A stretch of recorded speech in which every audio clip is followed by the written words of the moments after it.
Morning my dear students. आज मैं आपको क्लास 12 मैथ का लेसन 3.3 मैट्रिक्स का क्वेश्चन नंबर 7 एक्सरसाइज का लेके आया हूं। इसमें क्या दिया है, दो न्यूमेरिकल दिया हुआ आपका।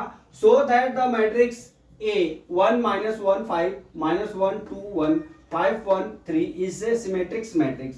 दूसरा ऑप्शन दिया है so that the matrix A 0 -1 1 1 0 -1 -1 1 0 is the skew सिमेट्रिक्स matrix. ठीक है, तो सबसे पहले हम पहला सवाल लेके चलते हैं। ठीक है, पहला सवाल फर्स्ट न्यूमेरिकल क्या दिया है हमारा ए मैट्रिक्स कितना दिया है, लिख लीजिए यहाँ पे 1 -1 और ये कितना दिया है 5। ये कितना दिया है -1 2 और 1 दिया है।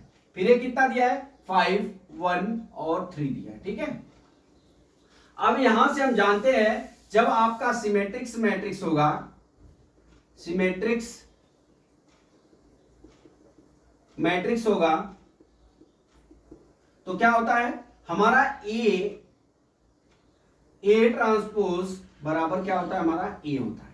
ए ट्रांसपोज बराबर ए होता है। ठीक है, तो अब हमारा ए यहां दिया हुआ है। अब हम ए ट्रांसपोज ज्ञात कर लेते हैं। क्या ज्ञात कर लेते हैं, ए ट्रांसपोज ज्ञात कर लेते हैं।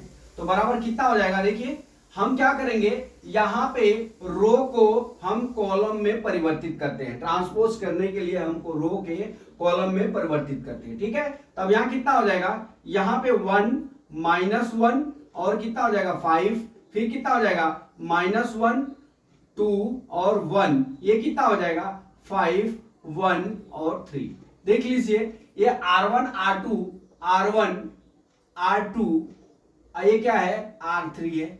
अब इन दोनों को हम किस में कन्वर्ट कर लिए, हमने C1 और C2 और C2 C3 में हमने कन्वर्ट कर लिया।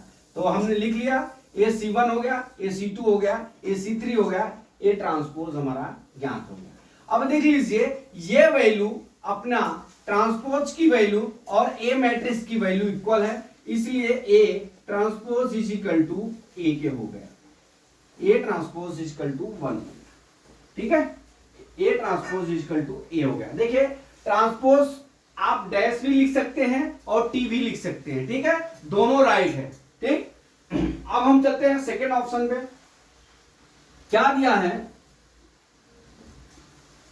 Show that the matrix A is equal to 0 -1 1 1 0 -1 -1 1 0 is the skew सिमेट्रिक्स matrix.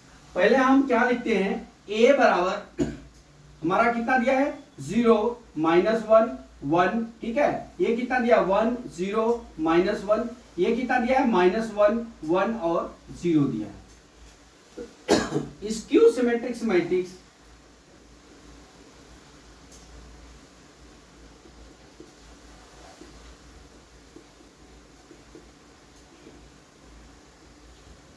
देखिए स्क्यू सिमेट्रिक्स मैट्रिक्स कब होगा, जब आपका जो है A transpose is equal to -a होगा।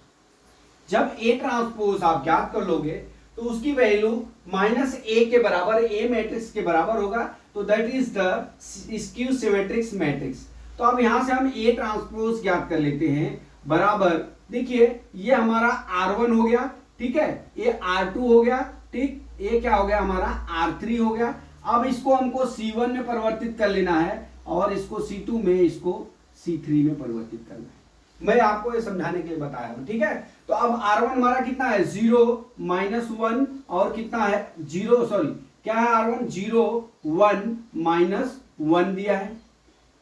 ठीक है, फिर क्या दिया है -1, फिर क्या दिया है 0 और 1 दिया है, फिर क्या दिया है 1 -1 0, ये हमने परिवर्तित कर लिया।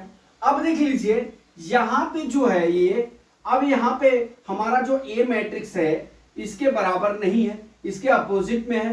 तो हम यहां से क्या करते हैं, माइनस को बाहर निकाल लेते हैं।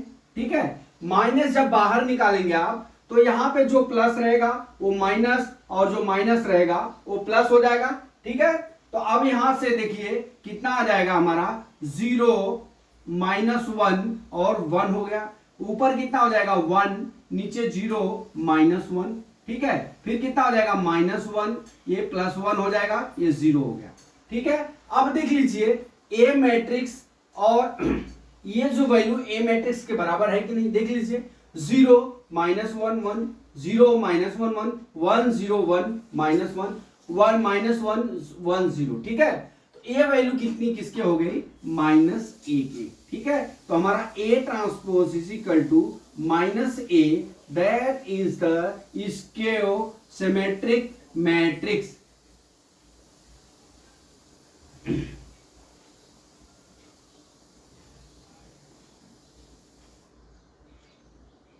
ठीक है, ये क्या हो गया, स्क्यू सिमेट्रिक्स मैट्रिक्स, ठीक है।